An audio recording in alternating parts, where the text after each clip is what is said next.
우리가 지금까지 해왔던 것들을 아주 간략하게만 보면 1장부터 3장까지 창조와 타락에 대한 것을 보았고 4장부터 11장까지 인간의 전적 타락에 대해서 살펴봤습니다.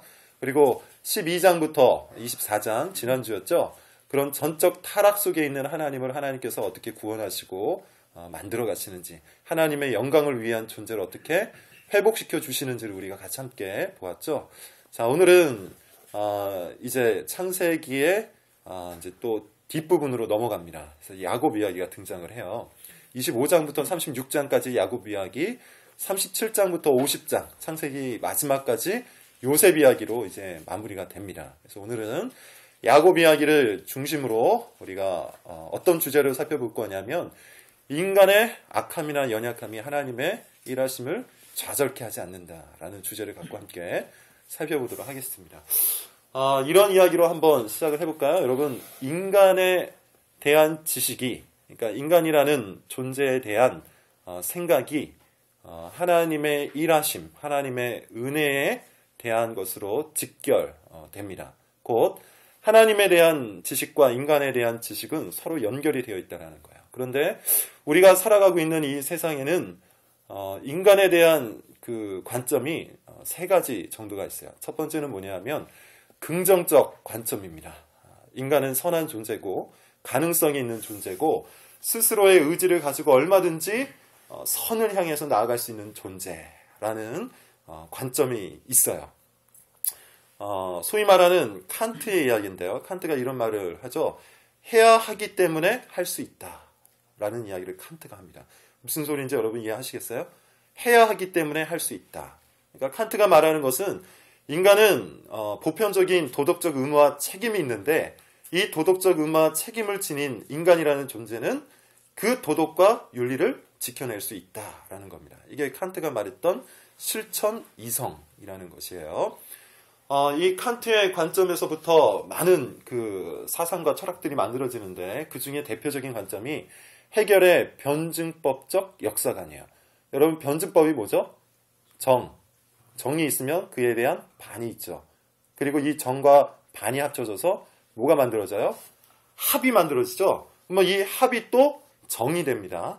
그러면 또 반이 나오고 합이 만들어져서 인류의 역사는 이와 같이 정과 반이 합쳐져서 합의 역사를 만들어가는 것이라고 해요. 이 해결의 그 변증법적 역사가는 결국 뭘 이야기하는 거냐면 인간의 역사, 정치, 제도, 경제, 이 모든 시스템이 결국 무엇을 향해서 간다는 거예요? 합, 정을 향해서 간다는 거예요. 발전한다는 겁니다. 어찌됐든 간에 인류의 역사는 발전하고 발전하고 발전하게 되어 있다. 이게 칸트와 헤겔에서부터 비롯된 긍정적 인간관이에요. 낙천적 인간관입니다. 인간은 결국 본인들의 힘을 동원해서 유토피아를 이 지상에 만들 수 있다라는 겁니다. 이 철학적 관점을 이어받은 정신 중에 하나가 긍정의 힘이겠죠. 기독교 속에 영향을 미친 운동 중에 하나가 긍정의 힘입니다. 인간은 긍정의 가능성을 갖추고 있는 존재이기 때문에 본인이 적극적으로 무엇인가를 하고자 하면 얻어낼 수 있다는 거예요. 근데 이게 사실은 기독교 정신이 아니겠죠. 두 번째, 세상이 말하고 있는 인간에 대한 두 번째 관점은 뭐냐면 중립적이라는 겁니다. 인간은 선하지도 않고 악하지도 않다는 거예요. 조금 더 정확하게 표현을 드리면 인간은 가치 중립적이라는 겁니다. 가치 중립적인 거예요. 그러니까 결정되어 있는 것이 하나도 없기 때문에 인간이 무엇인가를 선택할 수 있는 존재라는 것이 바로 이 중립적 인간관입니다. 이거를 주장했던 철학자가 누군가 하면 여러분 니체라는 사람이에요. 니체는 인간에 대해서 뭐라고 그렇게 이야기를 했는가 하면 모든 것은 해석일 뿐이다 라고 그렇게 얘기해요. 이게 무슨 말일 것 같아요? 사물이나 인간은 그 자체로서 가치가 없다는 거예요. 의미가 없습니다. 그런데 이 사물이나 인간을 놓고 사회가 혹은 인간들이 거기에 가치를 부여한다는 거죠. 그러므로 해석만 있을 뿐 가치는 없다라는 게 니체의 중립적 사고방식이었어요. 이게 현대 포스트 모더니즘입니다. 너도 맞고 나도 맞고 우리 모두가 맞기 때문에 자기만 맞는다고 하는 것, 이것은 잘못된 것이다 라는 것이 포스트 모더니즘이죠. 제가 아까 얘기했던 칸트와 헤겔의 사상은 모더니즘이에요. 이 모더니즘에서부터 파생된 게 포스트 모더니즘입니다. 그리고 이 포스트 모더니즘의 핵심 속에는 니체의 철학 사상이 자리 잡고 있고, 니체의 철학 사상의 인간관은 뭐냐면 가치가 없다는 거예요. 중립적이라는 겁니다. 그러니까 거기에 어떠한 가치와 어떤 의미를 넣느냐, 이것이 인생이라는 겁니다. 이것이 인생의 가치라는 것이죠. 그러니까 포스트 모더니즘에서는 사실은 어떤 질문만이 남게 되냐면 어떻게 가치 있게 살 것인가 라는 질문만이 남게 되어 있어요. 어떤 인생이 가치 있는 인생인가? 왜냐하면 다 중립적이기 때문에 가치 있는 인생을 사는 것만이 인생의 목적이 되는 거예요. 두 가지 그 관점을 이야기했죠. 모더니즘에서부터 파생되는 인간관. 뭐라 그랬죠? 긍정적 인간관이라 그랬어요. 포스트 모더니즘에서 파생되는 인간은 뭐라 그랬죠? 중립적 인간관. 이 모더니즘과 포스트 모더니즘에서 던지는 인간을 향한 질문은 두 가지입니다. 첫 번째는 뭐냐면 어떻게 해야 인간은 더 높은 수준의 삶을 살 수 있을까? 이거는 그냥 단순하게 어떤 질적인 부분을 의미하는 게 아니에요. 그러니까 경제적인 성장이나 정치적인 안정감 이런 것만을 의미하는 것이 아니라 어떤 한 사람의 인격과 어떤 한 사람의 도덕적 수준까지도 포함되어 있는 겁니다. 근데 이게 사실은 어디에서부터 던져지는 질문이라고요? 모더니즘이야. 그래서 모더니즘에서는 지속적으로 이런 질문을 던져요. 어떻게 해야 인간이 더 높은 수준의 삶을 살 수 있을 것인가? 그래서 계속해서 뭘 바꿉니까? 정치 제도를 바꿔요. 경제 제도를 바꿔요. 사회 제도를 바꿔서 인간이 갖추고 있는 능력, 도덕적 능력을 최대한 동원해서 가장 살기 좋은 세상을 만들고자 하는 것. 이게 모더니즘의 인간관입니다. 포스트 모더니즘에서는 어떤 질문을 던질까요? 모든 것이 가치 중립적이기 때문에 가치를 심어야 돼요. 그래서 이런 질문을 던지죠. 어떻게 하면 인생이 가치 있게 될까? 어떻게 하면 인생은 가치 있는 인생을 살아갈 수 있을까? 이 질문을 지속적으로 던져요. 그렇기 때문에 포스트 모더니즘이 지배하는 사회는 실용주의가 그 사회를 통치합니다. 실용주의. 그러니까 모든 것들은 중립적이기 때문에 오로지 뭐만 의미가 있어요? 어떻게 사용하느냐만 의미가 있는 거예요. 어떻게 사용하느냐, 어떻게 활용하느냐. 자, 그러면 세 번째 인간을 향한 관점이 있는데 그것은 성경적 관점입니다.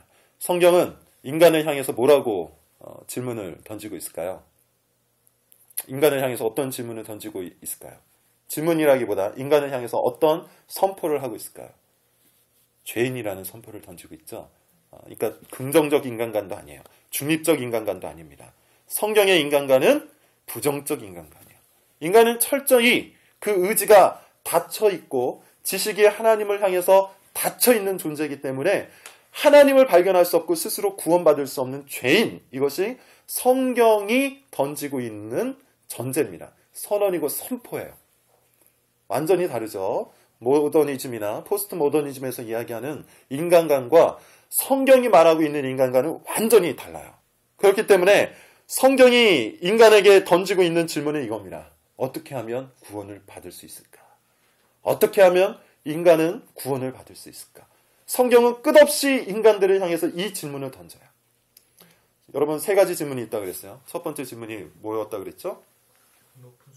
어떻게 하면 인간은 더 높은 수준의 삶을 살아갈 수 있을 것인가? 두 번째 질문은 뭐라고 그랬죠? 어떻게 하면 인간은 더 가치 있고 쓸모 있는 인생을 살 수 있을까? 세 번째 질문은 뭡니까? 인간은 어떻게 하면 구원을 받을 수 있을까? 그러면 여러분 한번 이 세 가지 질문을 놓고 여러분들의 인생을 한번 살펴보세요. 여러분들의 인생은 이 세 가지 질문 중에 어떤 질문에 의해서 주도되고 있습니까? 어떤 질문에 의해서 지배받고 통치받고 있어요? 앞에 두 가지 질문에 대한 답은 이거예요. 완성된 기독교인을 꿈꾸게 합니다. 더 높은 수준의 인생을 요청하는 모더니즘의 질문은 우리로 하여금 더 완성된 수준의 기독교인이 되라고 끝없이 요청해요. 완성된 기독교인. 수준 높은 기독교인. 그런데 과연 성경이 말하는 것이 그것이겠냐는 것이겠죠. 두 번째, 포스트 모더니즘의 질문에 직면한 기독교인들은 어떤 답변을 자꾸 꺼내놓으려고 하냐면 쓸모있는 기독교인이 되려고 해요. 이 사회에 적절한 기독교인. 교회에 적절한 기독교인, 내 주변에 있는 사람들에게 적절하게 쓸모 있는 기독교인이 되고자 계속해서 자신을 쓸모 있는 기독교인으로 만들어갑니다. 세 번째 질문, 어떻게 하면 구원을 받을 수 있을까라는 질문을 접한 그리스도인의 답변은 뭘까요? 하나님의 구원이에요. 십자가입니다. 그렇기 때문에 어떤 질문에 의해서 그 인생이 주도되느냐에 따라서 인생의 답변이 달라지는 것이죠. 자, 오늘은 성경이 말하고 있는 인간은 절대적으로 타락한 존재다 라는 것을 가장 대표적으로 잘 보여주는 존재, 야곱에 대한 이야기를 한번 시작을 해보도록 하겠습니다. 25장을 펼쳐놓고 제가 말하는 것들을 하나씩 한번 잘 따라와 보시기를 바라요. 야곱은 누구의 아들이었죠? 이삭과 리브가의 아들입니다. 야곱은 쌍둥이였죠? 형이 누구였어요? 에서입니다. 25장 26절을 한번 여러분 보세요. 여기에 보면 야곱이 어떻게 탄생했는지가 표현되어 있고 야곱의 이름의 뜻을 이야기하고 있어요. 야곱이라는 이름의 뜻은 무엇입니까? 발꿈치를 잡다라는 뜻이에요. 이것은 직역을 한 것이고 의역을 하면 어떤 뜻이냐 하면 사기꾼, 속이는 자라는 뜻이에요. 성경이 이렇게 야곱의 이름조차도 사기꾼과 속이는 자로 둔 이유는 뭘까요? 인간이라는 존재가 태어날 때부터 그와 같은 존재라는 얘기예요. 인간은, 저와 여러분은 태어나는 순간부터 사기꾼이고 속이는 자예요. 그것이 성경이 말하고 있는 선언입니다. 근데 이 사기꾼, 속이는 자, 철저한 죄인으로 출생한 야곱이 하나님에 의해서 어떻게 변화되어 가고 있는지 그 스토리를 이제부터 우리가 살펴보도록 할게요. 자, 두 가지 사건을 먼저 보겠는데 첫 번째 사건은 뭐냐면 야곱이 형 에서를 속여먹죠. 어떻게 속여먹냐 하면 25장 31절부터 34절까지 이야기가 나옵니다. 읽지는 않겠고 제가 설명을 좀 드리도록 할게요. 에서와 야곱은 성향이 완전 달랐어요. 야곱은 사냥꾼이었고 에서는 사냥꾼이었고 야곱은 집에서 어머니와 같이 요리하는 것을 좋아했던 그런 인물이었습니다. 근데 어느 날 에서가 사냥을 갔다 왔는데 너무 배가 고팠어요. 근데 형이니까 당연히 배고픈 그 형에게 야곱은 먹을 걸 제공해 줄 수 있는데 야곱이 이걸 갖고 딜을 하죠. 어떻게 이야기합니까? 팥죽을 줄 테니까 장자권을 내놔라. 그래서 딜을 해서 장자권을 뺏어오는 사건이 첫 번째 사건입니다. 두 번째 사건은 어떤 사건입니까? 이제는 더 큰 사건이었어요. 이삭이 죽을 때가 가까이 와서 둘 중에 한 명을 이제 장자로 세워놓고 축복을 해야 돼요. 당연히 먼저 태어난 에서에게 축복을 하려고 했습니다. 근데 이것을 짐작한 야곱이 꾀를 쓰죠. 몸에 염소 가죽을 뒤집어 쓰고 염소로 요리를 해서 에서가 받아야 되는 장자의 축복권을 야곱이 뺏어오게 되는 겁니다. 이 두 가지 스토리는 뭘 보여주는 거죠? 야곱의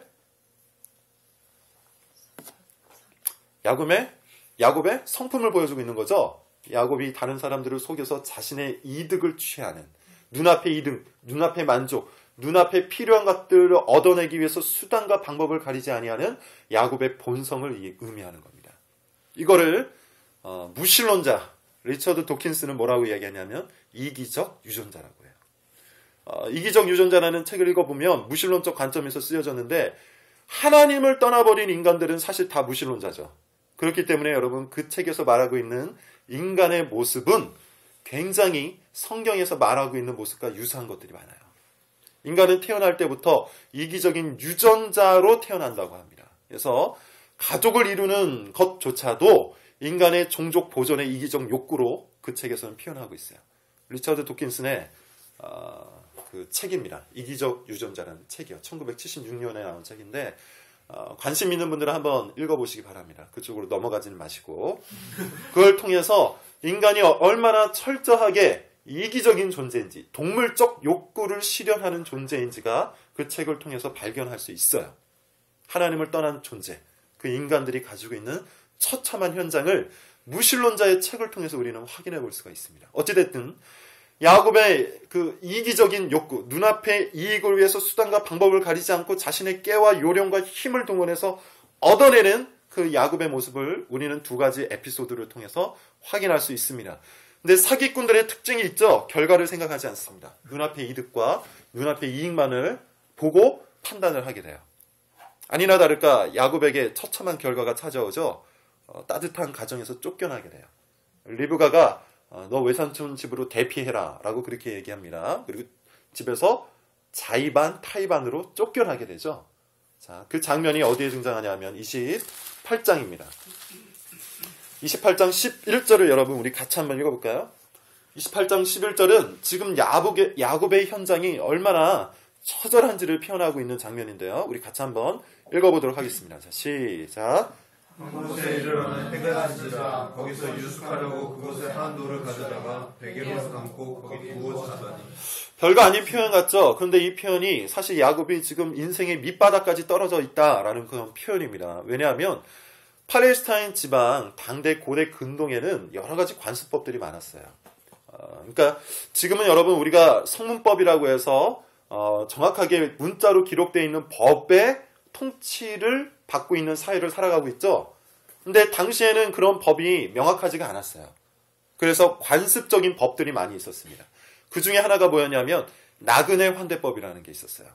나그네 환대법은 이제 그 정처 없이 떠돌아다니는 나그네가 있으면 그 사람들을 품어서 잘 대접을 해줘야 그 사람에게 가야 할 축복이 나에게도 온다라는 그런 어떤 미신적인 생각이 있었습니다. 이게 팔레스타인 지방에 있었던 어떤 관습법이에요. 나그네 환대법. 그래서 여러분 창세기를 비롯해서 그 성경 구약 성경들을 뒤척여 보면 그런 내용들이 많이 있어요. 나그네가 있는데 뭐 성경의 어떤 인물이 그 나그네를 받아가지고 막 어마어마하게 환대해주는 그런 모습들을 우리가 발견하게 됩니다. 이거는 성경에만 독특하게 기록되어 있는 어떤 모습이 아니라 당대의 관습법이었어요. 그런데 이 야곱은 이 나그네 환대법에 지금 적용받지 못한 인생을 살고 있다는 얘기예요. 이 말은 뭐냐면 가정에서도 분리되었고 사회에서도 경이된 인생을 지금 야곱이 살고 있다는 거예요. 광야 한복판에서 돌 하나만을 의지 삼아서 자신의 그 연약한 몸을 의지하고 있는 야곱의 처참한 인생을 지금 이 11절에서 이렇게 표현하고 있는 겁니다. 거기서 유숙하려고 그곳에 한 돌을 가져다가 베개로 삼고 거기 누워 자더니. 이 말은 뭐냐면 야곱이 지금 그 인생의 밑바닥까지 떨어져 있다는 거예요. 근데 놀랍게도 인생의 밑바닥에 떨어진 야곱에게 누가 찾아오십니까? 12절을 보세요. 우리 같이 한번 읽어보도록 하겠습니다. 자, 시작. 꿈에 본즉 사닥다리가 땅 위에 서 있는데 그 꼭대기가 하늘에 닿았고 또 본즉 하나님의 사자들이 그 위에서 올라내리라 하고. 누가 먼저 찾아오세요? 하나님께서 하늘에서 먼저 찾아와 주세요. 그리고 그 뒤편의 내용들을 살펴보면 하나님께서 아브라함과 이삭에게 주셨던 약속을 야곱에게 동일하게 내려주십니다. 근데 여기서 아주 재미난 표현 하나를 우리가 찾아볼 수 있어요. 15절을 한번 우리 같이 읽어볼까요? 15절입니다. 자, 시작. 내가 너와 함께 있어 내가 어디로 가든지 너를 지키며 너를 이끌어 이 땅으로 돌아오게. 자, 여기까지 한번 볼까요? 내가 너와 함께 있어 내가 어디로 가든지 너를 지키며 너를 이끌어 이 땅으로 돌아오게 할지라. 여러분 우리가 성경을 읽을 때 항상 질문을 던져야 돼요. 의심을 갖고 읽으란 얘기가 아니라 의문을 품고 읽으란 얘기예요. 왜 이러할까? 자, 여기에도 이런 질문을 던져볼 수 있어요. 하나님은 어차피 돌아오게 하실 것인데 왜 떠나게 하셨을까요? 그런 생각 안 해보셨어요? 지금 이런 표현이 있잖아요. 너를 이끌어 이 땅으로 돌아오게 할지라. 어차피 돌아오게 하실 거잖아요. 돌아오게 하실 것인데 왜 떠나게 하셨을까? 이런 질문을 우리가 한번 던져볼 수 있죠. 하나님께서 지금 야곱에게 약속을 주셨고 그 약속을 성취하겠다고 하나님 스스로 선언하고 있어요. 그렇다면 바로 지금 이 자리에서 그 약속을 성취시켜 주시면 되는데 왜 떠나가게 하셨을까요? 그리고 왜 다시 돌아오게 하셨을까요? 지금 야곱은 하나님에 의하여 떠나가게 됐고 그 떠나간 자리에서 20년을 살아가게 됩니다. 그 20년 동안 야곱이 어떻게 살았는지 우리 한번 확인해 보도록 하죠. 창세기 31장입니다. 40절부터 42절.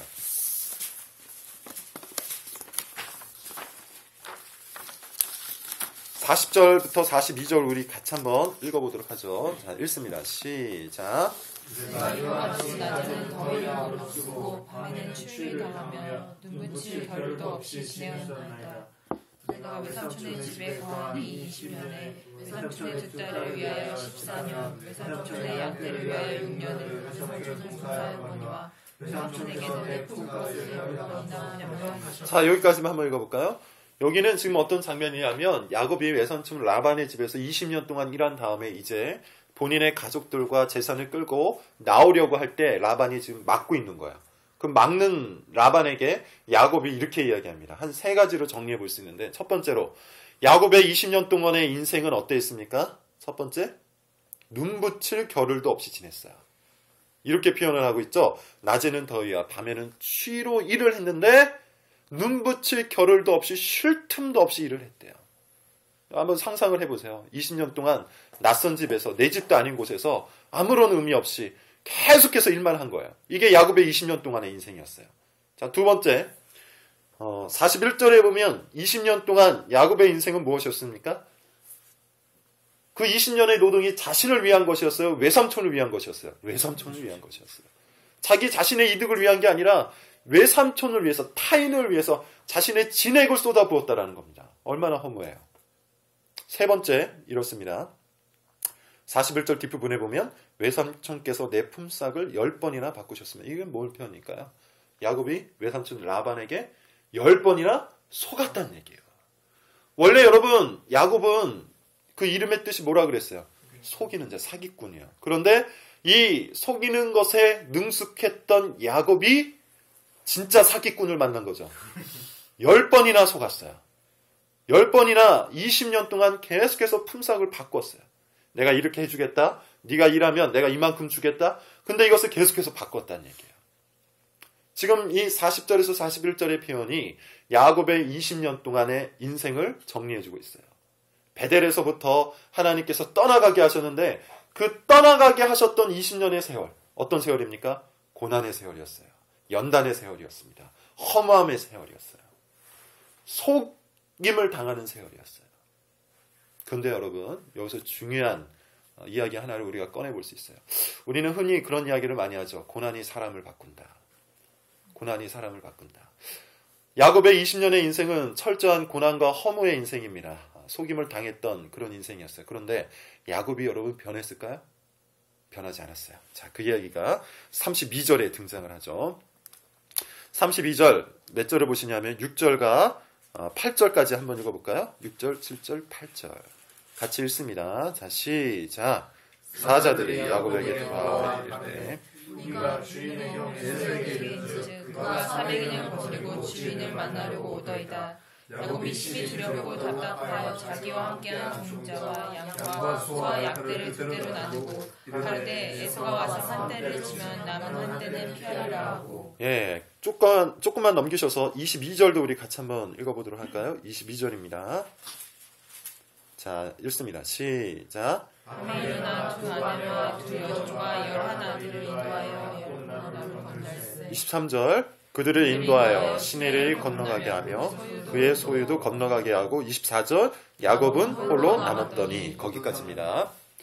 자, 20년 동안 고난의 세월을 당했어요. 우리가 흔히 표현하는 대로 연단된 인생을 살았습니다. 그렇다면 야곱의 그 비겁함과 자기 자신의 이득, 자기만 살아남고자 했던 야곱의 그 더러운 본성이 변했을까요? 변하기를 우리는 기대하지만 지금 이 장면을 보았더니 변했습니까? 변하지 않았습니까? 전혀 변하지 않았어요. 야곱이 자기의 가족과 재산을 이끌고 원래 자신의 고향으로 돌아갔는데 어떤 소문을 듣게 되냐면 형 에서가 군대 400을 데리고 자기를 향해서 오고 있다는 얘기를 듣습니다. 깜짝 놀란 거죠. 이제 형 에서가 20년 지났으니까 그 마음이 좀 누그러졌으리라고 생각했는데 400의 군사를 끌고 오고 있는 거예요. 야곱이 놀랐어요. 그래서 꾀를 동원하죠. 어떤 꾀를 동원합니까? 자신의 그 무리를 두 대로 나눠요. 그러니까 한 대를 앞에 세우고 자기는 뒷대에 속해 있습니다. 그래서 형 에서가 앞대를 치면 자기는 얼른 도망가겠다는 거예요.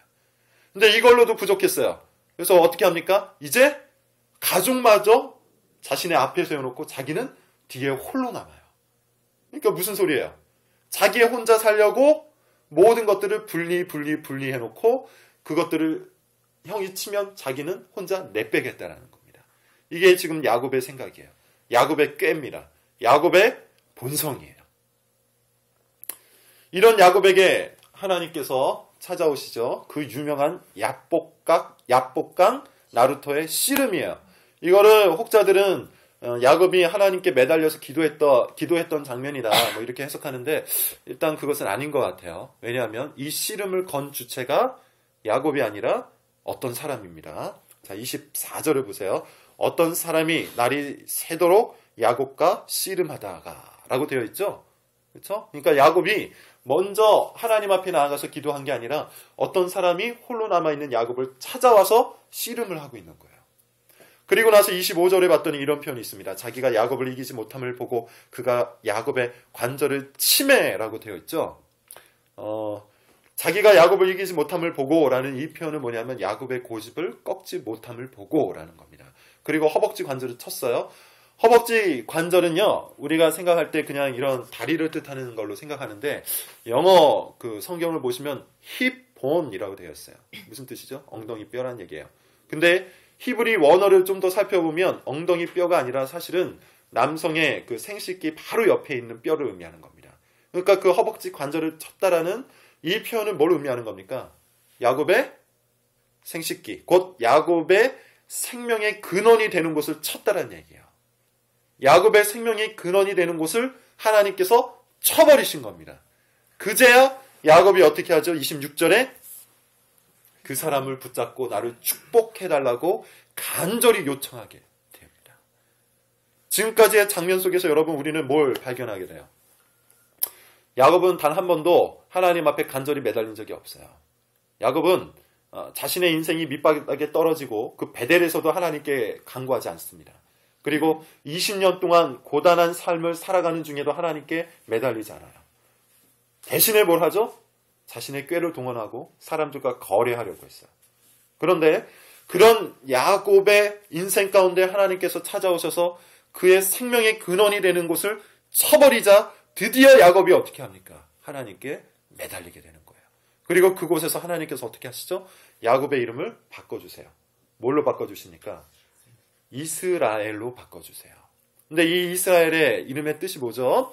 자, 28절을 우리 같이 한번 읽어보도록 하겠습니다. 28절입니다. 자, 시작. 그 사람이 가로되 내 이름을 다시는 야곱이라 부를 것이 아니요 이스라엘이라 부를 것이니 이는 내가 하나님과 사람으로 더러움으로 이겼으며. 자, 여러분 이스라엘이라는 이름 우리 굉장히 많이 썼잖아요. 이스라엘이라는 이름의 뜻이 뭐라고요?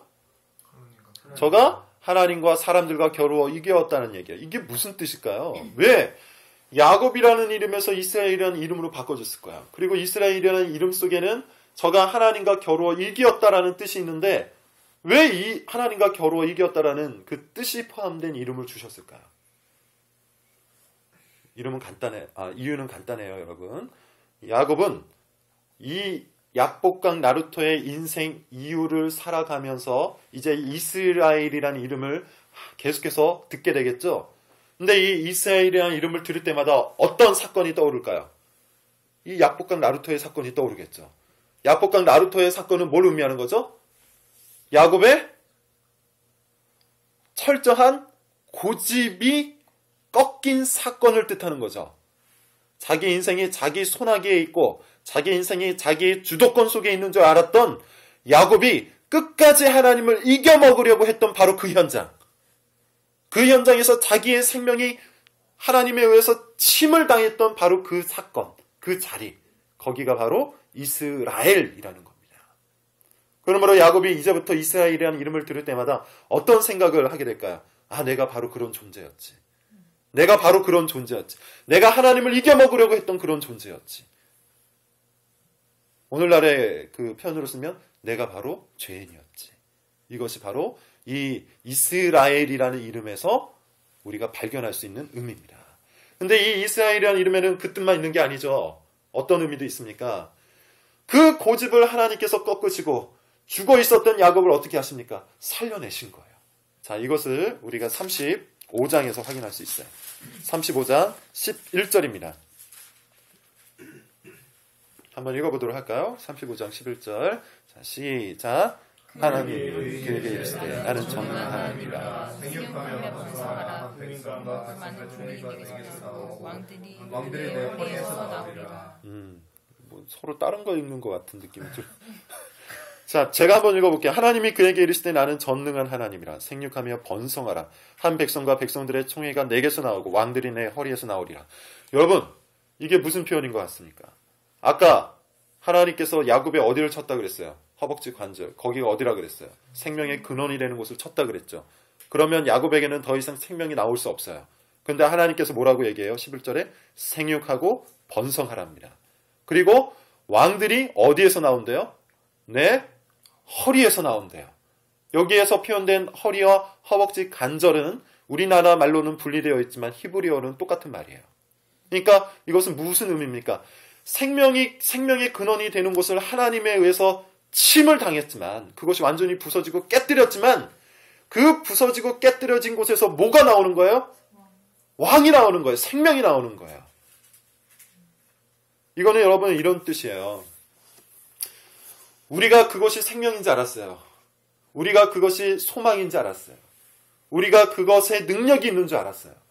그런데 우리의 소망과 생명과 능력이 되었던 것이 사실은 하나님을 이겨먹으려고 했던 고집이었어요.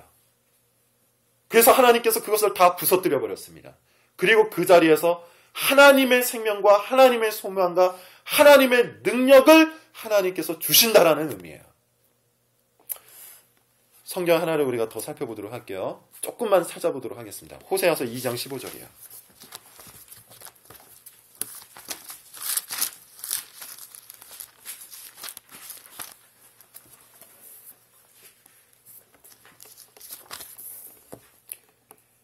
호세아서 2장 15절 우리 찾았으면 같이 한번 읽어보도록 할까요? 자, 시작. 거기서 포도원을 저에게 주고 악을 골짜기로 소망의 문을 삼아 주리니 저가 거기서 응대하기를 어렸을 때와 애굽 땅에서 올라오던 날과 같이 하리라. 예, 뭐 다른 것 맥락적으로 설명해야 되는데 한 구절만 놓고 제가 설명을 좀 해드리겠습니다. 아골의 골짜기로 소망의 문을 삼아 주셨대요. 여러분 아골의 골짜기가 어딜까요? 요거 찾아볼까요? 여호수아서 7장 24절입니다.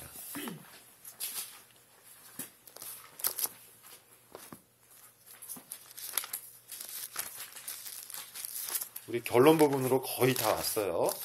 여러분께서 잘 따라오셨으면 오늘 설교의 핵심 가운데 우리가 들어와 있는 것을 확인할 수 있습니다. 7장 24절 여호수아서 7장 24절 제가 가진 성경책으로 329페이지입니다. 한번 읽어보도록 할까요? 자, 시작. 여호수아가 이스라엘 모든 사람과 더불어 세라의 아들 아간을 잡고 그 은과 웨투와 금덩이와 그 아들들과 그 딸들과 그 소들과 그 나귀들과 그 양들과 그 장막과 그에게 속한 것을 들고 아골 골짜기로. 여기 아골 골짜기가 나오죠? 여러분 이 아골 골짜기에서 어떤 사건이 있었습니까? 이스라엘 백성들이 가나안 정복을 하는데 여리고 성을 하나님의 뜻에 순종해서 정복했어요. 근데 두 번째 만난 성은 아이성이었는데 여기를 어떻게 하죠? 우습게 보고 하나님께 구하지도 않고 자신들의 뜻을 갖고 그곳을 칩니다. 그런데 거기서 패배를 해요. 패배의 원인을 찾아서 추적해봤더니 아간이라는 자가 하나님의 뜻을 순종하지 아니하고 전리품을 챙겼어요. 그래서 아간을 데려다가 아골 골짜기에 세워놓고 이스라엘 백성들이 돌을 던져서 죽입니다. 거기가 바로 아골 골짜기예요. 근데 호세아서 2장 15절을 봤더니 이 아골 골짜기를 무엇으로 만들어 주시겠대요? 소망의 문으로 만들어 주시겠대요. 여러분 이건 뭘 의미하는 걸까요? 아골 골짜기는 뭘 상징하는 겁니까? 인간의 범죄함을 상징하는 거예요. 인간의 범죄함을 하나님께서 치심을 상징하는 겁니다. 인간의 범죄함을 하나님께서 진노로 완벽하게 무너뜨리고 부서뜨림을 상징하는 거예요. 7장 26절에 이런 표현이 있습니다. 그 위에 돌 무더기를 크게 쌓았더니 오늘까지 있더라. 여호와께서 그의 맹렬한 진노를 그치시니 그러므로 그곳 이름을 오늘까지 아골 골짜기라 부르더라. 그러니까 아골 골짜기는 여러분 어떤 곳이에요? 하나님의 맹렬한 진노가 인간의 범죄를 무너뜨리고 부서뜨렸던 바로 그 장소예요. 그런데 그 하나님의 진노로 인간의 죄악된 모든 본성들이 징계받은 그곳에 하나님께서 무엇을 만들어 주시겠대요? 소망의 문을 만들어 주시겠대요. 이거는 마치 야곱의 허벅지 관절을 치셨던 분이 그 야곱의 허벅지 관절에서 왕들을 만들어 내시겠다고 한 것과 동일한 의미입니다. 동일한 의미예요. 자, 여러분 이제 말씀을 좀 정리해 보도록 하겠습니다. 아까 우리가 처음 시작을 이렇게 했죠. 세상이 바라보는 인간에 대한 세 가지 정체성. 첫 번째는 뭐라고 그랬습니까? 긍정적. 두 번째는 중립적. 그리고 세 번째, 성경은 뭐라고 이야기한다고 그랬죠? 철저한 죄인이라고 합니다. 앞에 두 가지 관점에서는 하나님의 일하심이 필요가 없죠. 긍정적 관점이나 중립적 관점에서는 하나님의 일하심이 전혀 필요 없어요. 하나님의 구원하심이 필요 없어요. 마치 야곱과 같이 우리는 우리의 능력과 소망과 생명을 움켜잡고 내 고집을 갖고 하나님과 겨루어 내 것을 내 힘으로 얻어내겠다고 하는 것. 이게 앞에 두 가지 관점입니다. 그런데 그런 우리를 하나님께서 찾아와 주셔서 우리의 소망과 생명과 능력을 다 부서뜨리고 거기를 아골골짜기라고 불러주셨어요. 그런데 거기에서 어떻게 하십니까? 소망의 문을 세워주세요. 이 소망의 문이 여러분 뭘까요? 예수 그리스도예요. 예수 그리스도예요. 범죄한 우리가 하나님의 맹렬한 진노를 만나서 마치 아간과 같이 돌을 맞아 죽을 수밖에 없는 바로 그곳에 우리가 서 있는데, 마치 야곱과 같이 우리의 생명의 근원이 되는 곳을 침을 당해서 죽을 수밖에 없는 그 자리에 야복강 나루터에 우리가 서 있는데 하나님께서 그 자리에서 우리를 구원해 주신다는 겁니다. 구원해 주신다는 거예요. 그래서 하나님께서 야곱에게 떠나가게 하신 거예요. 그게 여러분 우리의 인생입니다. 여러분 우리는 우리의 인생을 놓고 자꾸 이런 질문들을 던지잖아요. 어떻게 하면 더 높은 수준의 완성된 기독교인이 될 수 있을까? 어떻게 하면 더 가치 있고 더 쓸모있는 기독교인의 모습을 갖추며 살아갈 수 있을까? 늘 이것들을 놓고서 다른 사람들 눈치를 보고 교회 속에서 사람들의 눈치를 보고 다른 사람들의 평가에 의존하며 내 삶을 내 힘으로 잘 만들어 보려고 노력을 하잖아요. 근데 이것이 사실은 무엇에 대한 답변입니까? 모더니즘과 포스트 모더니즘에 대한 답변이에요. 진정한 우리 인생에 대한 답변은 뭐예요? 예수 그리스도인데 이 예수 그리스도라는 답변을 얻기 위한 질문은 무엇밖에 없습니까? 어떻게 하면 구원을 얻겠습니까? 라는 질문을 들고 주님 앞에 매 순간순간 서야 한다는 거예요. 자, 이것은 저의 표현이 아닙니다. 마지막으로 디모데전서 1장 확인하고 오늘 설교를 마치도록 하겠습니다.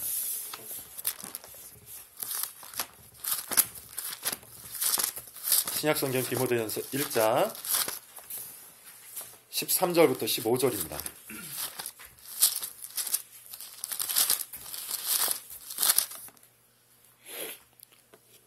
한번 찾았으면 우리 같이 한번 읽어보도록 할까요? 자, 시작. 내가 전에는 비방자여 박해자여 폭행자였으나 우리로 풍요를 입은 것은 내가 믿지 아니할 때 알지 못하고 행하였으리라. 우리 주의 은혜가 그리스도 예수 안에 있는 믿음과 사랑과 함께 넘치도록 풍성하였도다. 빛보다 모든 사람이 받을 만한 이 말이여 그리스도 예수께서 죄인을 구원하시려고 세상에 임하셨다 하였도다. 죄인 중에 내가 괴수니라. 빛보다 모든 사람이 받을 만한 이 말이여 그리스도 예수께서 죄인을 구원하시려고 세상에 임하셨다 하였도다. 죄인 중에 내가 괴수니라. 이것이 사도 바울의 인생이었어요. 디모데전서는요, 사도 바울이 쓴 마지막 서신서에 포함되어 있어요. 디모데후서가 제일 마지막이었고 그 전에 쓴 서신이 디모데전서입니다. 그러니까 사도 바울의 인생의 그 말년에 노년에 쓴 서신이었어요. 그러면 여러분 우리가 이런 생각을 해볼 수 있잖아요. 사도 바울 정도 되면 완성된 기독교인이잖아요. 쓸모있는 기독교인이었잖아요. 그럼에도 불구하고 바울의 자기 정체성에 대한 고백은 뭡니까? 내가 죄인 중에 괴순이라. 여기서 표현된 죄순니라라는 그 단어의 비동사는요, 에임이라는 헬라어인데, 에임이라는 이 단어는 현재 진행형이에요. 내가 죄인 중에 괴수였다가 아닙니다. 내가 예전에는 죄인 중에 괴수였는데 지금은 완성된 그리스도인이다. 쓸모있는 그리스도인이다. 그런 의미가 아니에요. 지금도 나는 죄인 중에 괴수다라는 의미입니다. 성경의 선언은 명확합니다. 우리 인간은 죄인이에요. 죄인이라는 의미는 뭐냐 하면 하나님과 대적해서 하나님을 이겨먹으려고 하는 존재라는 거예요. 내 힘, 내 능력, 내가 가지고 있는 생명, 내가 가지고 있는 비전과 야망, 쓸모있는 존재가 되고자 하는 나의 본성, 더 높은 수준의 그리스도인이 돼서 다른 사람들의 칭찬과 명성을 얻고자 하는 내 마음속에 은밀하게 숨겨져 있는 그 이기적 본성, 이 모든 게 다 뭐라는 겁니까? 야곱의 본성. 야곱의 본성이요, 아간의 본성이요, 죄인의 본성이라는 거예요. 그런 죄인의 본성을 지닌 우리의 심령을 하나님께서 부서뜨리고 무너뜨려 주셔서 거기에 그리스도의 십자가를 세워주시는 것. 이게 기독교입니다. 이게 교회예요. 그래서 여러분, 교회는 에클레시아라는 헬라어를 쓰는데, 에클레시아라는 헬라어의 뜻이 여러분 뭐냐면 불렀다라는 뜻을 갖고 있어요. 부름받은 자라는 뜻이에요. 어딘가에서 있는 사람들을 불러서 하나님께서 모으셨다라는 의미가 에클레시아라는 표현입니다. 그러므로 여러분, 교회는 어떤 존재들을 의미하는 겁니까? 구원받은 존재를 부르신 모임, 이게 바로 교회예요. 구원받은 존재를 부르신 모임, 이게 교회라는 겁니다. 따라서 여러분, 우리가 한평생 살아가면서 끝없이 던져야 될 질문과 답변은 바로 이것입니다. 우리의 구원은 어떻게 이루어지는 것입니까? 그리고 그에 대한 답변은 오직 예수 그리스도예요. 그래서 바울이 빌립보서에서 이렇게 얘기하죠. 내 주 예수 그리스도를 아는 지식이 가장 고상합니다. 내 주 예수 그리스도를 아는 지식이 가장 고상합니다. 여러분, 한평생 그 그리스도를 아는 지식 가운데 굳건히 서서 우리의 모든 인생이 하나님의 영광을 향하여 나아갈 수 있기를 기대합니다. 같이 함께 기도하겠습니다.